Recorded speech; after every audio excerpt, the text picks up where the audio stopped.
नमस्कार, मेरा नाम है संदीप सिंह और आप सभी का स्वागत है कला और संस्कृति से जुड़े चैनल नॉलेज गुरु में। दोस्तों, हमारा भारतीय इतिहास कितना प्राचीन है, ये विश्व में किसी से भी छिपा हुआ नहीं है। हमारा इतिहास न सिर्फ प्राचीन है, बल्कि अपनी प्राचीनता के साथ साथ अत्यंत समृद्धशाली और वैज्ञानिकता से भी भरा हुआ है। अगर आपको भारतीय इतिहास को समझना है, यहाँ की संस्कृति, गौरव और वैज्ञानिकता का अनुभव करना है, तो आपको भारतीय मंदिरों को जरूर देखना चाहिए, जरूर घूमना चाहिए। इनकी उत्कृष्ट कला शैली, वैज्ञानिक दृष्टिकोण, वास्तु और ज़बरदस्त नक्काशी से आप समझ पाएंगे कि हमारी संस्कृति बाकी दुनिया से कितनी श्रेष्ठ और आगे थी आज से हजारों साल पहले भी। और इसीलिए आज हम आपको सर्वश्रेष्ठ भारतीय मंदिरों में से एक मंदिर कोणार्क के सूर्य मंदिर के बारे में बताने वाले हैं, जिसे यूनेस्को द्वारा 1984 में विश्व धरोहर स्थल की सूची में भी शामिल कर लिया गया है। चलिए वीडियो में आगे बढ़ते हैं, लेकिन उससे पहले आपसे एक छोटी सी रिक्वेस्ट। अगर आप चैनल पर पहली बार वीडियो देख रहे हैं या आज तक चैनल को हमारे सब्सक्राइब नहीं किया है, तो चैनल को सब्सक्राइब जरूर कर लें। चलिए सबसे पहले बात कर लेते हैं इसके निर्माण और स्थापत्य के बारे में। जैसा कि नाम से ही स्पष्ट है कि कोणार्क दो शब्दों कोण प्लस अर्क से मिलकर बना है। कोण का अर्थ होता है कोई कोण अर्थात किनारा, और अर्क का अर्थ होता है सूर्य अर्थात सूर्य का किनारा। दोस्तों, कोणार्क मंदिर भारत के पूर्व में स्थित राज्य उड़ीसा के पुरी डिस्ट्रिक्ट में स्थित है। इसका निर्माण गंग वंश के शासक नरसिंह देव प्रथम द्वारा 1250 ईस्वी के आसपास करवाया गया था। ये मंदिर सूर्य देवता को पूरी तरह से समर्पित है। बताया जाता है कि इस मंदिर के निर्माण में 1200 मजदूरों ने 12 वर्ष से भी अधिक समय तक कार्य किया, किंतु तब भी मंदिर पूरी तरह से बन नहीं पाया था। इस मंदिर का डिजाइन विशाल रथ के रूप में है, क्योंकि हिंदू मान्यताओं के अनुसार भगवान सूर्य जो है वो 24 पहियों वाले और 7 घोड़ों वाले विशाल रथ की सवारी करते हैं, और इसी मान्यता को ध्यान में रखते हुए इस मंदिर का डिजाइन भी रथ के आकार के रूप में तैयार किया गया था। मंदिर में दोनों तरफ पहियों के 12 पेयर्स यानी कुल 24 पहियों को बनाया गया है। ये 12 पेयर्स जो है साल के 12 महीनों को दर्शाते हैं, और आगे की ओर रथ को खींचने वाले 7 घोड़ों की आकृति भी बनाई गई थी। हालांकि इन 7 घोड़ों में से अब कुछ ही बचे हैं, अधिकांश नष्ट हो गए हैं। और ये 7 घोड़े सूर्य के प्रकाश के 7 रंग और सप्ताह के 7 दिनों को भी दर्शाते हैं। मंदिर में ये जो पहिए बनाए गए हैं वो न सिर्फ कला के दृष्टिकोण से बल्कि साइंटिफिक एंगल से भी बहुत ज़्यादा महत्वपूर्ण है। चलिए इन पहियों का साइंटिफिक एंगल भी मैं आपको समझा देता हूँ। मंदिर का हर पहिया अपने आप में एक सूर्य घड़ी के रूप में कार्य करता है। पहिए में 8 तीलियाँ हैं जो दिन के 8 प्रहर को प्रदर्शित करते हैं, और हर 2 तीलियों के बीच में 3 घंटे का अंतर है। इन पहियों के सरकमफ्रेंस यानी परिधि में बने हुए जो छोटे छोटे से रिंग्स हैं, वो हर रिंग 3 मिनट के अंतर को प्रदर्शित करते हैं। इस तरह से धूप की मदद से इन पहियों से लगभग एग्जैक्ट टाइम आज भी निकाला जा सकता है, और लोग निकालते भी हैं एग्जैक्ट टाइम, वहाँ जो देखने जाते हैं वो लोग।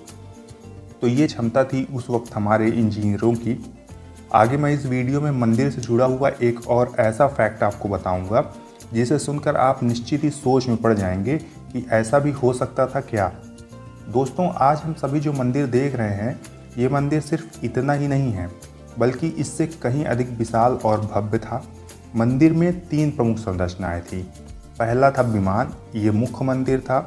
इसकी ऊंचाई लगभग 229 फीट करीब 70 मीटर के आसपास थी। ये हिस्सा जो था वो मंदिर का सबसे ऊंचा और सबसे महत्वपूर्ण हिस्सा था, विमान वाला, और यहीं पर गर्भगृह स्थित था जहाँ पर भगवान सूर्य की मूर्ति भी स्थापित की गई थी। जो दूसरा प्रमुख भाग था वो था जगमोहन या सभा मंडप भी से कहा जाता था। जैसा कि नाम से ही स्पष्ट है, सभा मंडप। यहाँ पर लोग एकत्रित होकर के, मेनली जो भक्तजन हुआ करते थे वो एकत्रित होकर के अनुष्ठान आदि किया करते थे, ठीक है। और ये सभा मंडप जो था वो मुख्य मंदिर के जस्ट सामने स्थित होता था। इसकी ऊंचाई भी कम नहीं थी। इसकी ऊंचाई 128 फीट या करीब 39 मीटर बताई जाती है। हालांकि अब तो ये है नहीं, लेकिन इतनी बताई जाती है। तीसरा और जो अंतिम भाग है वो है नाट मंडप या नृत्य मंडप। मंदिर का ये जो हिस्सा है जगमोहन हिस्से के जस्ट सामने स्थित है और इस भाग में भी नाम से स्पष्ट है नृत्य और संगीत आदि का कार्यक्रम होता था। जो देवदासियां मंदिर में होती थी वो यहाँ पर नृत्य आदि किया करते थी। और ये तीनों जो प्रमुख भाग थे, विमान, जगमोहन और नाट मंडप, ये सभी एक सीध में थे मंदिर के। ये बात ध्यान देने वाली है। और जो गर्भगृह था वो विमान में स्थित था। ठीक है, तो आगे बढ़ते हैं। कोणार्क मंदिर का जो निर्माण था वो लाल बलुआ पत्थर और ग्रेनाइट की चट्टानों से मिलकर किया गया था। इनके जो प्रमुख वास्तुकार थे वो आज की लैंग्वेज में जो इंजीनियर थे, तो वो अपने समय के बेहतरीन आर्किटेक्ट और एस्ट्रोलॉजर बिसु थे। इन्होंने मंदिर का आर्किटेक्चर इतना शानदार बनाया था कि सुबह सुबह सूर्य की पहली किरण जो होती थी ना, वो भी गर्भगृह में स्थित भगवान सूर्य की मूर्ति पर सीधे पड़ती थी। इतनी कमाल की इंजीनियरिंग थी इनकी।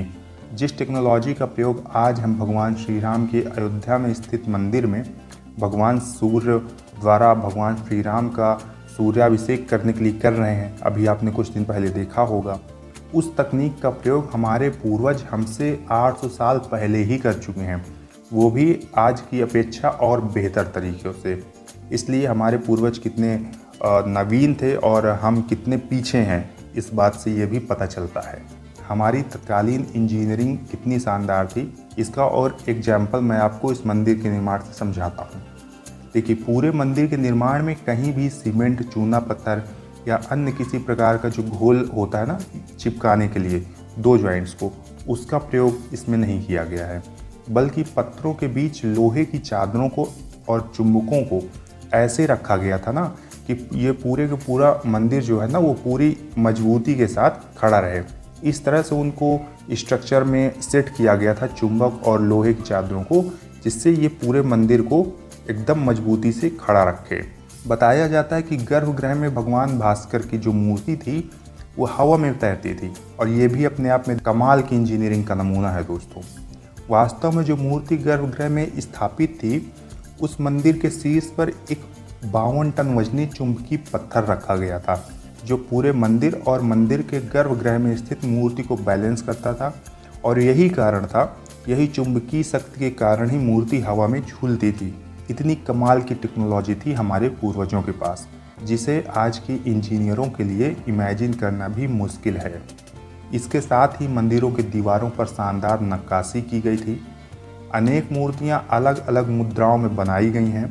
मंदिरों के चारों ओर जो अलग अलग मूर्तियां हैं वो अलग अलग उद्देश्यों और भावों को प्रकट करने वाली हैं। इन मूर्तियों को इतनी बारीकी से तराशा गया है, इतना कमाल का काम यहाँ का किया गया है कि इसको एक बार रवींद्रनाथ टैगोर जी देखने गए थे, और रवींद्रनाथ टैगोर जी ने इसको देखने के बाद कहा था कि यहाँ पत्थरों की भाषा ने मनुष्य की भाषा को पछाड़ दिया है। लेकिन समय बदलता है और समय के साथ इस मंदिर की भव्यता और गौरवशाली क्षणों को भी जैसे किसी की नज़र लग गई हो। 16वीं शताब्दी में मुगलों द्वारा मंदिर पर हमला किया गया और मंदिर को बुरी तरह से क्षतिग्रस्त कर दिया गया।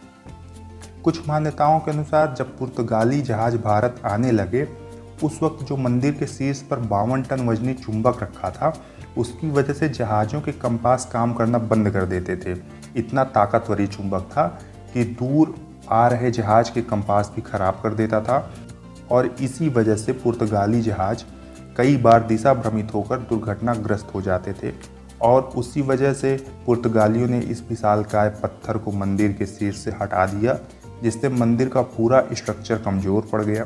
क्योंकि ये चुंबक ही मंदिर की आत्मा था, इसे पुर्तगालियों ने निकाल दिया तो पूरा स्ट्रक्चर हो गया कमज़ोर, जिससे मंदिर को भविष्य में बहुत ज़्यादा क्षति हुई।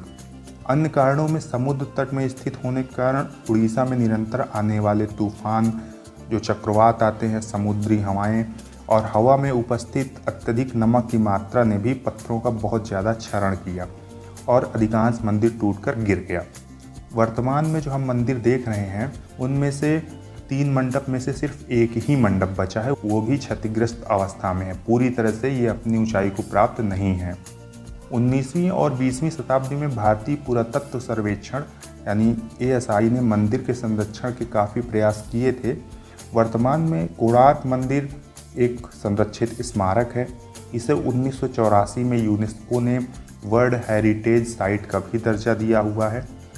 कुल मिला के बहुत शानदार मंदिर था, बहुत ज़बरदस्त मंदिर था और आज भी इसकी जो इंजीनियरिंग है वो आज के समय के इंजीनियरों का पसीना छुड़ाने के लिए काफ़ी है। तो ये थी हमारे कोणार्क सूर्य मंदिर के गौरवमयी इतिहास और विध्वंस की गाथा। आपको ये वीडियो कैसा लगा? अच्छा लगा हो तो वीडियो को लाइक और चैनल को सब्सक्राइब जरूर करें। और अगर कोई प्रश्न पूछना चाहते हो मुझसे तो भी आप कमेंट में पूछ सकते हैं, या अगर कोई राय देनी हो तो भी कमेंट सेक्शन आपके लिए खुला है। मिलते हैं आपसे एक नेक्स्ट इंटरेस्टिंग वीडियो में। तब तक आप अपना और अपनों का बहुत सारा ख्याल रखिए। नमस्कार, जय हिंद।